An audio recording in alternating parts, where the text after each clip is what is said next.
자, 오늘 말씀 마지막입니다. 신앙은 듣기다. 오늘 네 번째로 낮은 자세로 듣기 제목 말씀을 드립니다. 자, 여러분, 우리 신앙의 목적, 우리의 삶의 목적은 성경에 분명하게 기록되어 있습니다. 대충 그냥 뭐 이렇게 흐릿하게 기록된 것이 아니고 확실하게 분명하게 기록되어 있습니다. 너희는 먹든지 마시든지 무엇을 하든지 하나님의 영광을 위하여 살아. 이것이 우리의 인생의 목적입니다. 여러분, 인생의 목적은 행복이 아닙니다. 우리 인생의 목적은 하나님께 영광을 올려드리는 것입니다. 자, 그러면 우리가 하나님께 영광을 올려야 된다는 것은 이거 뭘 말할까요? 자, 어떻게 하면 하나님께 영광이 될까요? 열매를 맺으면 됩니다. 자, 오늘 말씀, 자, 우리 성경도 보시면서 요한복음 15장 8절 우리 같이 읽습니다. 시작. 너희가 열매를 많이 맺으면, 자, 너희가 열매를 많이 맺으면 아버지께서 영광을 받으신다고 말씀합니다. 자, 우리가 하나님께 영광을 올려드리는 삶을 살기 위해서는 우리의 삶에 열매가 있어야 됩니다. 자, 열매 맺는 삶, 이것이 하나님께 영광이 되는 삶입니다. 그러면 열매 맺는 삶은 도대체 어떤 삶인가? 오늘 이 말씀을 좀 전해드리겠습니다. 열매를 맺는다라는 것이 어떤 의미고, 자, 어떻게 해야 되는가? 주님은 말씀을 하십니다. 자, 예수님께서 농부가 씨를 뿌리는 비유를 가지고 말씀을 어떻게 듣는가에 관해서 말씀을 계속하고 계십니다. 농부가 씨를 뿌리는 이유는 무엇입니까? 열매를 얻기 위해서입니다. 자, 하나님께서 종들을 통해서 말씀을 전하는 이유가 무엇입니까? 열매를 얻기 위해서. 하나님은 열매를 원하십니다. 자, 그런데 말씀을 듣기는 듣는데 듣는 모든 사람들 속에 열매가 열리지는 않는다고 말씀합니다. 자, 지금까지 세 번의 말씀을 들었습니다. 세 번 말씀 속에 열매가 없었습니다. 자, 첫 번째는 길가에 씨앗이 떨어졌습니다. 새가 먹어버렸습니다. 열매가 없습니다. 바 위에 떨어졌습니다. 바 위에 흙이 있습니다. 흙이 있어서 씨에 뿌리가 조금 내려가다가 밑에 습기가 없어서 곧 말라버렸습니다. 거기에도 열매가 없었습니다. 또 어떤 씨앗들이 가시덤불에 떨어졌습니다. 흙이 있으니까 뿌리를 내립니다. 싹이 올라옵니다. 올라오다가 막혀버립니다. 가시들이 먼저 자라서 기운을 막아버렸습니다. 거기에도 열매가 없었습니다. 이제 한 곳만 남았습니다. 여기에서 열매가 엄청나게 열립니다. 자, 그곳은 좋은 땅이었습니다. 8절 보시면 더러는 좋은 땅에 떨어짐에 나서 100배의 결실을 하였느니라.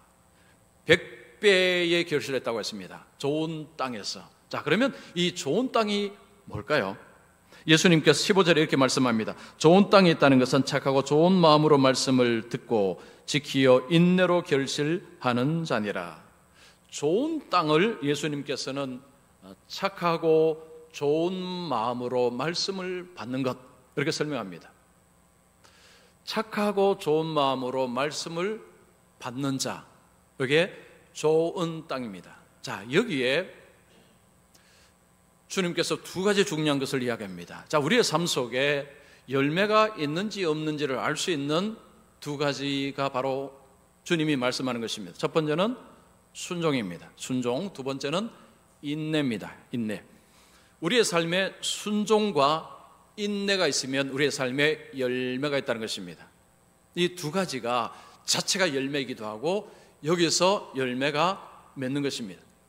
자, 그래서 우리의 삶 속에, 내 삶 속에 말씀을 듣고 순종하는가, 그리고 말씀을 듣고 인내하는가, 이 두 가지를 보면 내 삶을 지금 하나님 앞에 영광을 올려드리고 있는지 이 두 가지를 통해서 알 수 있습니다. 자, 그런데 이 두 가지가 모든 사람에게 나타나지는 않습니다. 성경에 보면 이 두 가지가 나타나는 삶의 특징이 있는데 그게 뭐냐면 자기를 낮추는 사람입니다. 자기를 낮추는 사람 속에 순종이 있고 그리고 인내가 있습니다. 자, 그래서 오늘 말씀의 제목이 자기를 낮추고 듣는 것입니다. 낮은 자세로 듣는 것입니다. 여기에서 삶의 열매가 있습니다. 자, 오늘 말씀을 잘 들어보시면서 내 삶 속에 이 순종과 그리고 인내라는 이런 열매가 있는지 한번 보시면 좋겠습니다. 자, 첫 번째입니다. 자기를 낮추는 자가 하나님의 권위를 인정하고 순종한다. 하나님의 말씀을 듣는 것은 많은 사람들이 듣습니다. 말씀을 듣고 말씀에 순종하는 것은 이거 완전히 다른 것입니다. 듣는 것에서 끝날 수도 있고요, 듣고 순종할 수도 있습니다. 자, 듣고 순종하는 사람은 어떤 사람일까요? 빌립보서 2장 8절 말씀 우리 같이 읽습니다. 시작. 사람의 모양으로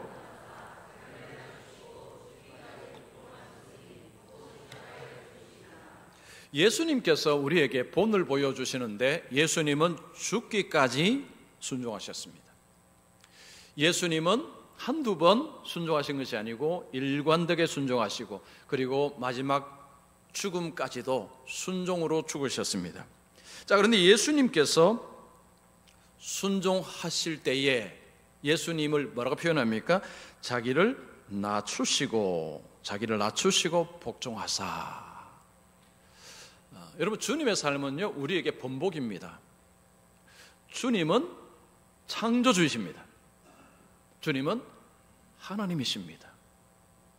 창조주께서 자기를 낮추시고 아버지께 순종하셨다라고 말씀합니다. 이 모습은 우리에게 본이 되는 말씀입니다. 우리가 하나님의 말씀을 듣고 그 말씀에 순종하기 위해서는 우리에게 필요한 것이 자기를 낮추는 것입니다. 그러니까 우리가 말씀을 들을 때 자기를 낮추지 아니하면 말씀에 순종하는 것은 불가능하다, 이렇게 말을 할 수 있습니다. 이스라엘 백성들이 하나님의 말씀에 불순종해서 나라를 잃고 포로로 끌려가고 했습니다. 왜 그렇게 그들은 불순종했는가? 자, 느헤미야 9장 16절 말씀 이것도 같이 읽습니다. 시작. 그들과 우리 조상들이 교만하고 목을 곧게 하여 주의 행령을 듣지 아니하고. 이스라엘 백성들이 왜 하나님의 말씀에 불순종했는가? 뭐라고 이야기합니까? 교만하다고 이야기합니다. 보통 우리가 그런 표현을 쓰죠. 목에 깁스했다는 표현을 쓰죠. 이스라엘 백성들이 하나님의 백성들이라고 했지만 그들은 목에 깁스한 사람들이었습니다. 목이 뻣뻣한 사람들이었습니다. 목을 낮추지 않았습니다. 자세를 낮추지 않았습니다. 그래서 교만해서 그들은 하나님의 말씀에 순종하지 못했습니다. 자, 우리가 이 성경에서 하나님의 말씀을 일관되게 불순종한 사람, 여러분 꼽으라면 누구를 꼽겠습니까? 저는 사울을 꼽겠습니다. 사울. 요즘 새벽 기도에 계속 사울 다윗 이야기를 계속 하고 있어서 여러분 아마 이제 잘 아실 것입니다. 자, 사울은 일관되게 끝까지 불순종한 사람입니다. 여러분, 이것도요 쉽지 않은 일입니다. 일관되게 끝까지 불순종한 사람이 사울입니다. 사울은 왕이 될 때는 처음에 그렇게까지 한 사람은 아니었습니다. 좀 겸손하게 보였는데 왕이 된 뒤에 사람이 달라졌습니다. 하나님의 말씀을 계속해서 불순종합니다. 블레셋과 전쟁을 하게 되었습니다. 제사를 해야 되는데 사무엘이 더디옵니다. 그러자 본인이 직접 제사를 집도합니다. 사무엘이 와서 책망을 했습니다. 해서는 안 될 일을 한 것입니다. 본인은 제사장이 아닙니다. 근데 제사장처럼 제사를 집례를 해버린 것입니다. 그 다음에 아말렉과의 싸움이 있었는데 하나님이 뭐라고 하셨습니까? 진멸하라고 했습니다. 아무것도 살려두지 말라고 했습니다. 사울은 가축들을 살려두었습니다. 나중에 사무엘이 사울에게 이런 말을 했습니다. 왕이 여호와의 말씀을 버렸으므로 여호와께서 왕을 버려. 사울에게 하나님이 말씀하신 것은 하나님의 말씀을 버렸다. 왕이 하나님 말씀 버렸다는 것입니다. 그래서 하나님도 사울을 버리셨다는 것입니다. 저는 이 말씀을 제가 볼 때마다 참 무겁게 들립니다. 여러분, 불순종이라는 것이 이게요 하나님의 말씀을 버리는 행위가 될 수 있습니다. 그러니까 우리는 그냥 뭐 불순종했다라고 쉽게 생각하는데 이게 그런 문제가 아닙니다. 하나님의 말씀을 고의적으로 버리는 행위가 될 수 있다는 것입니다. 자, 반면에 다윗은 망명자, 도망자, 사울이 계속해서 죽이려고 할 때에 그렇게 힘든 삶을 살면서 원망 불평을 하지 않았습니다. 사울을 죽일 수 있는 기회가 있었습니다. 아래 사람이 자신이 죽이겠다고 했습니다. 왕은 그냥 가만히 계십시오. 내가 하겠습니다라고 했습니다. 왕은 안 된다고 했습니다. 하나님이 기름을 부은 왕을 죽이면 하나님이 이거 미워하시는 행동이라고 했습니다. 다윗은 하나님을 인정하는 왕이었습니다. 사울은 하나님을 인정하지 않는 사람이었습니다. 두 사람의 차이는 다윗은 하나님의 주권을 인정하는 사람이었고 사울은 끝까지 하나님의 주권을 인정하지 않는 사람이었습니다. 우리가 하나님 앞에 순종한다고 할 때 제일 중요한 것은 하나님의 권위를 인정하는 것입니다. 여러분, 우리가 하나님의 권위를 인정한다, 인정하지 않는다, 이게 단순한 것이 아닙니다. 이게 안 되면요, 그냥 삶은 줄곧 불순종으로 살아갑니다. 하나님의 권위를 인정하게 되면 때로 불순종할 때도 있습니다. 우리는 약해서 온전한 순종을 못합니다. 그러나 불순종할 때 하나님 앞에 회개할 줄 압니다. 다윗이 그랬습니다. 다윗도 불순종했습니다. 그러나 그는 회개할 때 자기를 낮출 수 있었습니다. 낮추었습니다. 사울은 끝까지 자기 고집대로 갔습니다. 두 사람의 차이입니다. 자, 우리 성도님들은 하나님의 주권, 하나님의 권위, 근데 이걸 잘 인정을 하십니까? 자, 나는 현명하게 나이 들고 싶다라는 책이 있습니다. 이 책의 저자는 대학교에서 심리 상담을 가르친 이제 여자 교수님이고, 사람들에게 이 상담을 해주는 일반적 상담도 하고 하는 분이었습니다. 어느 날 젊은 아가씨가 상담을 하러 왔습니다. 왜 왔는 거 아니? 부모와 싸웠다는 것입니다. 교수가 물었습니다. 아니, 부모하고 어떻게 싸웠냐라고 물으니 이 아가씨가 이렇게 대답합니다. 남자친구하고 1박 2일로 놀러 간다고 했는데 부모가 허락을 안 해줘서 부모와 싸웠습니다. 이런 이야기를 그냥 아무렇지도 않게 이렇게 하더랍니다. 이 교수도 자녀가 있는 사람입니다. 너무 당돌해서 이 교수님이 그 아가씨를 이야기하면서 너무 놀랐다고 합니다. 그래서 아니, 어떻게 싸웠는지 한번 이야기해보라고 하니까 아가씨가 이런 이야기합니다. 부모님께 친구들하고 놀러 간다고 하면 분명히 꼬치 캐물 것이고, 그래서 그냥 솔직하게 이야기를 했다는 거죠. 그래서 이 아가씨는 부모님을 속이지 않고 솔직하게 한 것을 잘한 것으로 이야기를 하더랍니다.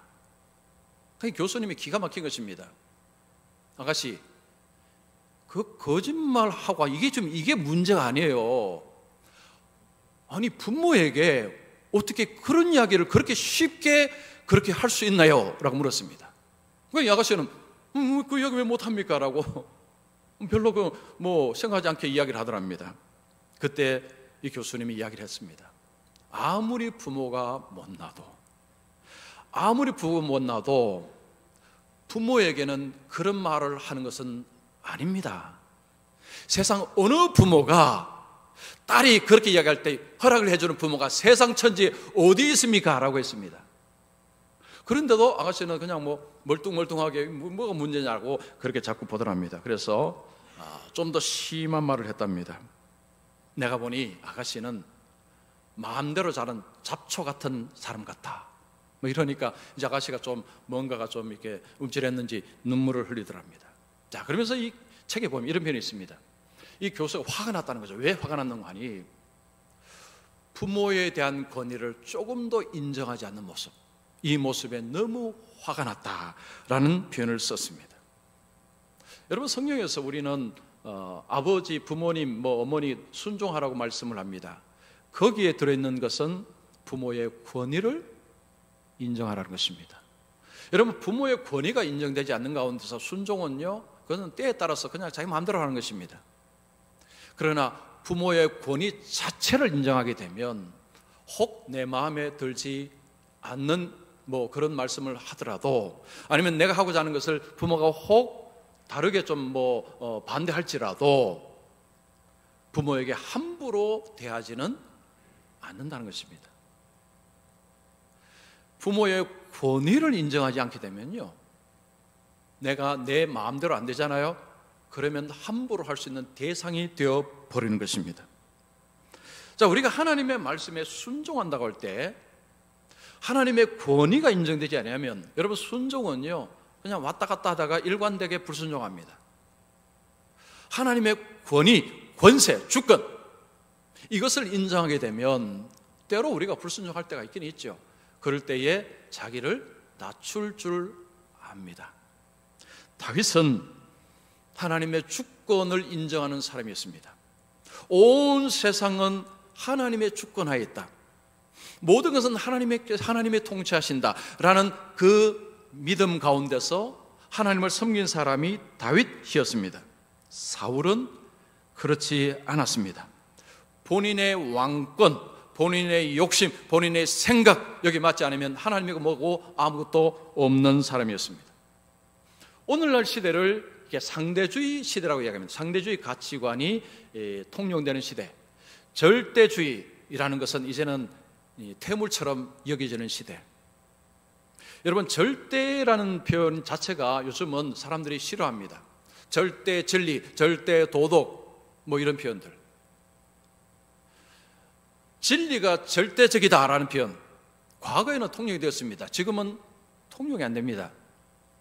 다 상대적입니다. 내 생각하기 나름입니다. 내가 아니면 아닌 것입니다. 여러분, 이것이 상대주의 가치관의 특징입니다. 절대주의 가치관에서는 절대 도덕이 있습니다. 절대 진리가 있습니다. 누구든 그 앞에서 순복해야 됩니다. 그러나 상대주의 가치관에서는 그런 게 없습니다. 내가 판단하는 것입니다. 내가 맞으면 맞는 것이고 내가 아니면 아닌 것입니다. 이것이 오늘날 이 세대에 흐르는 가치관입니다. 불과 얼마 전까지만 해도 모든 사람들이 이건 잘못되었다라고 했는데 지금은 그런 이야기하면 욕먹습니다. 예를 들면 동성애가 그렇습니다. 불과 얼마 전까지만 해도 예수를 믿든 안 믿든 다 잘못됐다고 이야기했습니다. 그러나 지금은 뒤집혔습니다. 요즘은 교회를 다니는 사람들도 옹호하는 사람들이 많아졌습니다. 절대 도덕, 절대 진리 태물이 되어버렸습니다.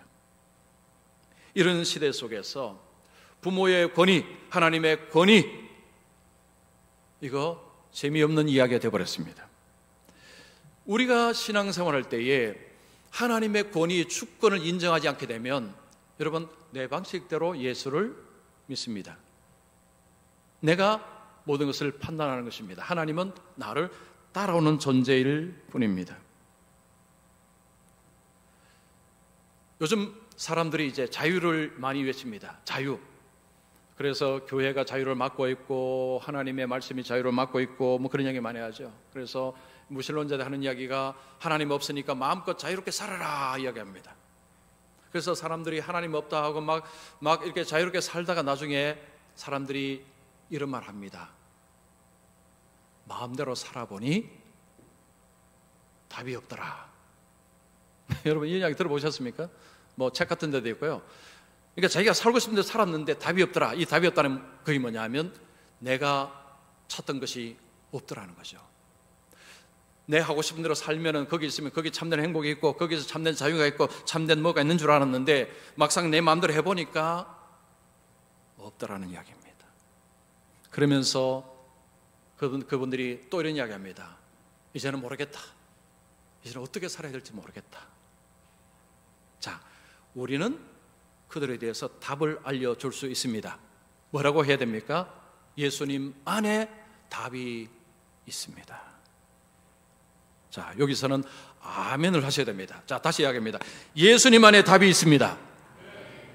여러분, 교회를 다녀도요, 말씀을 듣기만 하는 사람 입장에서는 그게 뭐 답이야 합니다. 그러나 말씀을 듣고 순종하는 사람은 분명히 얘기합니다. 이게 답입니다. 예수님 안에 답이 있습니다. 말씀 안에 답이 있습니다. 말씀은 보호막입니다. 말씀은 프레임입니다. 여러분, 우리가 그 말씀의 틀 속에 있을 때 거기에 진짜 행복이 있습니다. 참된 자유가 있습니다. 참된 인생이 있습니다. 참된 평안이 거기에 있는 것입니다. 말씀에 순종한다는 것은요, 하나님의 권세, 주권, 권위를 인정하는 자에게는 따라오는 삶의 원리 방향입니다. 그 삶이 하나님께 영광이 됩니다. 예수님께서 그들의 열매로 그들을 알리라라는 말씀하셨습니다. 그들의 열매로 그들을 알리라. 이 표현은 말씀의 순종 자체가 열매라고 하셨습니다. 그래서 순종하는 자가 거기에 이미 열매가 있다는 것입니다. 자, 우리가 하나님 앞에 영광을 올려드리기 위해서 중요한 것은 내 삶 속에 하나님의 주권에 굴복해서 주의 말씀을 따라서 순종하고 사는 것, 이것이 바로 하나님께 영광이 되는 삶입니다. 자, 두 번째입니다. 자기를 낮추는 자가 하나님의 약속을 믿고 인내합니다. 자, 우리가 성경에서 인내함으로 열매를 거둔 분을 떠올리면 이분도 예수님입니다. 예수님. 성경에 히브리서 이런 말씀이 있습니다. 십자가를 참으사 부끄러움을 개의치 아니하시더니, 예수님께서 십자가를 지실 때 예수님은 오래 참으셨다는 거죠. 인내하셨다는 것입니다. 예수님께서 고난을 받으시고 십자가를 지실 때 예수님은 인내하고 참으셨습니다. 예수님은 자기를 낮추셨기에 복종하셨고, 자기를 낮추셨기에 예수님은 인내가 가능했습니다. 고난 가운데서 인내한다는 것은 쉽지 않은 일입니다. 고난 가운데서 누가 인내를 할 수 있느냐? 성경은 하나님의 약속을 믿는 자가 할 수 있다고 이야기합니다. 자, 히브리서 10장 36절 우리 같이 읽습니다. 시작. 너희에게 인내가 필요함은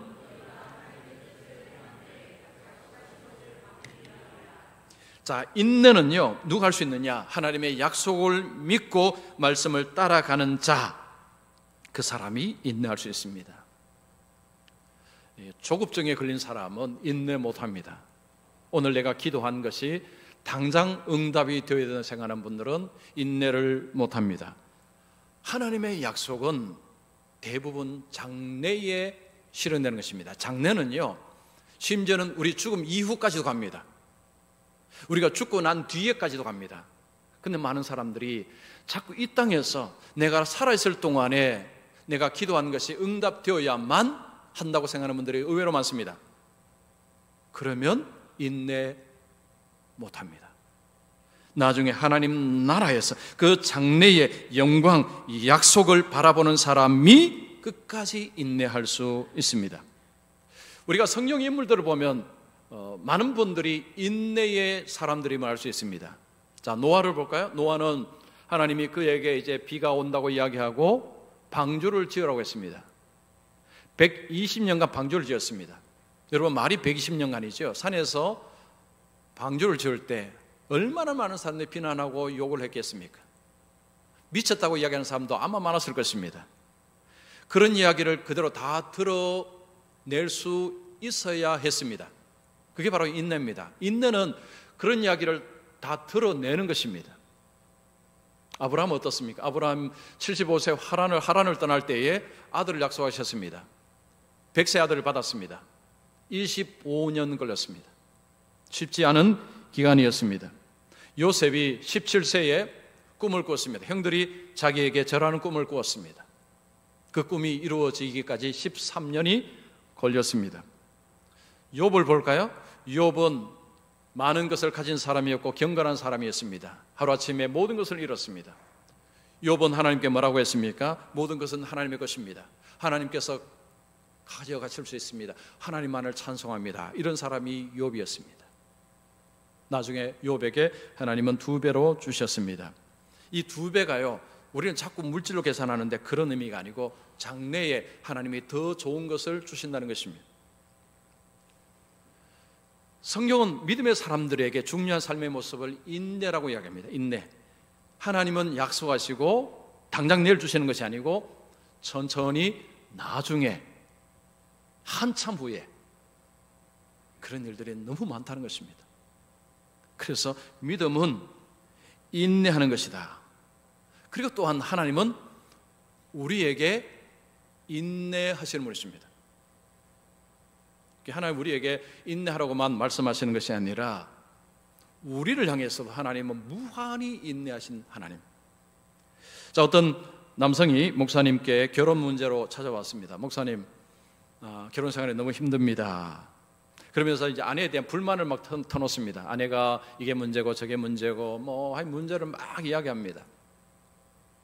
그래서 목사님이 그럼 제가 뭘 도와드릴까요? 저도 지금 제가 뭘 해야 될지 모르겠습니다. 그 목사님이 하나님은 우리 형제님께 뭘 원하시는 것 같습니까? 잘 모르겠습니다. 그러면서 제가 부부 관계를 개선시키기 위해서 제가 이것도 해보고 저것도 해보고 참 오만 거 다 해봤습니다 라고 이야기를 합니다. 그러면서 집에서 그 설거지도 하고 또 분리수거도 하고 이런 것들을 이야기하면 제가 이것도 저것도 다 해봤다는 것입니다. 오만 가지 다 해봤습니다. 그 목사님이 들으면서 내가 들으니 부인을 고치려고 하는 것 같은데 맞나요? 라고 했습니다. 그러니까 남편이 고개를 끄덕합니다. 본인이 하고 있는 것은 전부 부인을 고치기 위해서 하는 것입니다. 그래서 목사님이 이제 이 형제에게 말합니다. 성경에는 남편이 부인을 고쳐서 같이 살아라는 말씀이 없는데요. 여러분, 성경에서 하나님이 남편에게 부인에게 뭐 하라고 하셨습니까? 대답을 하세요. 대답을. 아무도 대답을 안 하시네. 자, 다시 묻습니다. 자, 성경에서 하나님이 남편에게 아내에게 뭐 하라고 하셨습니까? 사랑하라고 하셨죠. 사랑하라. 아내를 사랑하라고 하셨습니다. 그래서 목사님이 남편이 아내를 고쳐서 쓰라고 말씀하신 적이 없고 사랑하라고 하셨는데요 라고 이야기합니다. 그러니까 보니 저 사랑하고 있는데요 이렇게 이야기하는 것입니다. 내가 볼 때는 형제님이 부인을 사랑하는 게 아니고 자꾸 고치려고 하는 것 같다라고 얘기했습니다. 자, 그러면서 이 형제에게 말합니다. 형제님이 삶을 그냥 잘못 살고 있을 때 하나님께서 뒤를 따라오시면서 막 구제람하고 이것저것 따지고 이렇게 해라 저렇게 해라 막 뒤에서 그렇게 하신 적이 있었습니까? 하니까 아니요, 그런 적 없는데요. 왜 하나님은 그러면 그렇게 안 하셨다고 생각합니까? 그래서 이 형제가 이제 아주 엄청난 대답, 좋은 대답을 하죠. 그래봐야 안 되니까요. 공감이 안 되시는가 보네요. 자, 우리 하나님은 우리가 뭘 잘못했을 때 막 뒤에 쫓아와서 이제 너 이거 잘못했어, 저거 잘못했어 이런 식으로 하나 꼬치꼬치 따지는 분이 아니라는 것입니다. 의외로 하나님은 엄청난 자유를 주셨습니다. 우리가 생각보다 훨씬 많은 자유를 주셨습니다. 그래서 하나님 그렇게 안 하십니다. 하나님은 기다리십니다. 기다리십니다. 또 기다리고 기다리십니다. 성경의 그 둘째 아들 이야기, 그분이 바로 우리가 믿는 하나님이십니다. 하나님은 스스로가 우리에 대해서 엄청나게 인내하시는 분이시고, 그리고 하나님은 우리에게 인내를 요구하십니다. 자, 이런 얘기할 때 또 어떤 분은 그런데 굳이 인내해야 됩니까? 라고 또 생각하는 분이 계실 수 있습니다. 여러분, 우리가 인내를 안 하면 안 되는 강력한 이유 하나가 있습니다. 그게 뭐냐 하면 인생은 내가 통제할 수 없다는 것입니다. 여러분, 내가 통제할 수 있는 것은 작습니다. 내가 통제할 수 없는 것이 훨씬 많습니다. 자, 농부를 한번 생각해 볼까요? 농부가 씨앗을 뿌리는 것은 본인이 할 수 있는 것이며 본인이 통제할 수 있는 것입니다. 그 다음은 못합니다. 자, 농사가 되려면요 비가 와야 됩니다. 비 오는 것 농부가 어떻게 합니까? 농부가 그거 조절합니까? 못합니다. 적당한 햇볕이 내려줘야 됩니다.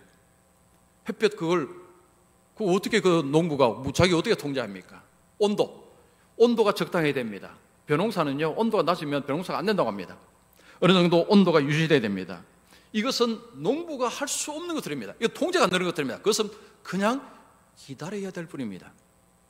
여러분, 우리 인생에서 우리 자녀를 한번 생각해 볼까요? 자녀가 어려울 때는 막 붙어서 일일이 다 하지만 어느 정도 되면 이제 떠납니다. 뭐 학교 가고 뭐 직장 가고, 요즘은 외국도 가고요. 뭐 저도 아들이 미국에 있으니까 이제 뭐 이거 뭐 어떻게 뭐 통제가 뭡니까? 아무도 못 합니다. 그래서 우리가 뭐 하죠? 기도하는 것입니다. 하나님, 제 아들을 하나님께 맡깁니다. 저는 제가 아들을 위해서 매일 기도합니다. 매일. 뭐 어떻게 뭐 옆에 있으면 잔소리하지, 멀리 있으면 잔소리도 못 하고요. 뭐 전화를 통해 잔소리하면 또 이것도 안 됩니다. 기도하는 거죠. 기다리는 것입니다. 자, 우리가 통제할 수 없는 것이 너무 많기 때문에 하나님의 손길을 의지하지 아니하면요, 사람이 이게 조급해집니다. 자녀가 내 뜻대로 안 되는 것 때문에 조급해지고요, 일도 내 뜻대로 안 되는 게 조급해지고, 조급해지면 그때부터 인생은 무너집니다. 기다릴 때에 기다릴 수 있어야 우리가 평정을 찾고 우리의 삶을 차곡차곡 살아나갈 수가 있습니다. 특별히 예수 믿는 사람은 하나님의 주권을 믿고 하나님이 약속하신 것을 이루실 것을 믿고 오늘 내가 살아가야 될 것을 살아가는 것이, 이것이 정말 중요한 것입니다. 사람이 조급하게 되면 이게 어렵습니다. 자, 그러면 우리가 인내하게 될 때 우리에게 어떤 열매가 맺을까요? 자, 야고보서 1장 4절 말씀 우리 같이 읽습니다. 시작. 인내를 온전히 이루라. 이는 너희로 온전하고 구비하여 조금도 부족함이 없게 하려 함이라. 자, 인내가 우리에게 주는 선물 뭐냐면 성숙입니다. 성숙. 자, 인내하게 될 때 우리 삶에 성숙의 열매가 맺힌다는 것입니다. 하나님의 약속의 말씀을 믿고 오늘 그 말씀을 따라서 그냥 그렇게 살아가는 가운데서 사람이 성숙해진다는 거죠. 그래서 우리가 예수를 잘 믿는 사람들에게 나타나는 현실은 성숙입니다. 이게 성숙하게 됩니다. 성숙하게 될 때 그 삶은 다른 말로 하면 인내가 있다는 것입니다. 인내가 있으니까 성숙하게 되더라라는 말씀입니다. 자, 우리 성도님들은 어떻게 인내를 잘 하십니까? 자, 기다리는 것을 어떻게 잘 하십니까? 아니면 뭔가 기도하면 즉각적으로 막 응답이 되지 않으면 막 조급해지고 혹시 어떻게 좀 그렇습니까? 자, 우리가 기도를 할 때도 기도하고 기다릴 수 있는 것, 그 인내할 수 있어야, 그래야 우리가 계속해서 하나님을 신뢰하고 나갈 수 있습니다. 조급해지면 하나님을 신뢰하는 것은 어렵습니다. 자, 예수님께서 4가지 듣기로 말씀하셨습니다. 길가도 있고요, 바위, 그리고 가시덤불, 그리고 좋은 땅, 4가지를 말씀하시고 4가지 중에서 오직 한 곳에서만 열매가 맺혔다라고 이야기합니다. 그 한 곳에 거기에 100배라는 엄청난 결실을 이루었습니다.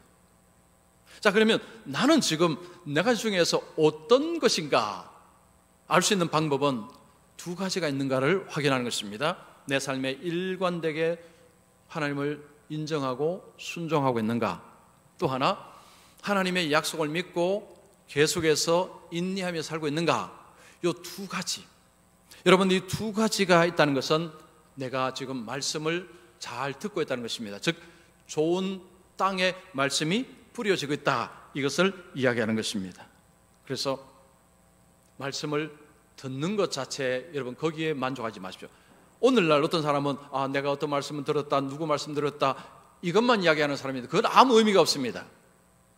듣는 것 자체로는 아무 의미 없습니다. 듣고 그 다음이 중요합니다. 듣고 순종하고 그 다음에 인내하고, 이 2가지가 내 삶에 있다는 것은 열매가 있다는 것입니다. 그래서 여러분 자신을 돌아보시면서 내 삶에 지금 하나님 앞에 영광되는 삶을 내가 살고 있는지 자신을 생각하시면서, 자, 우리 교회도 그렇고요, 저도 그렇고 우리 성도님들이 하나님의 주권에 순종하시고 굴복하셔서 하나님의 말씀을 일관되게 순종하시고, 그리고 하나님의 약속을 끝까지 신뢰하고 인내하셔서 우리 하나님 앞에 아름다운 열매로 하나님께 영광을 올려드리는 우리 모두가 되시기를 축원합니다.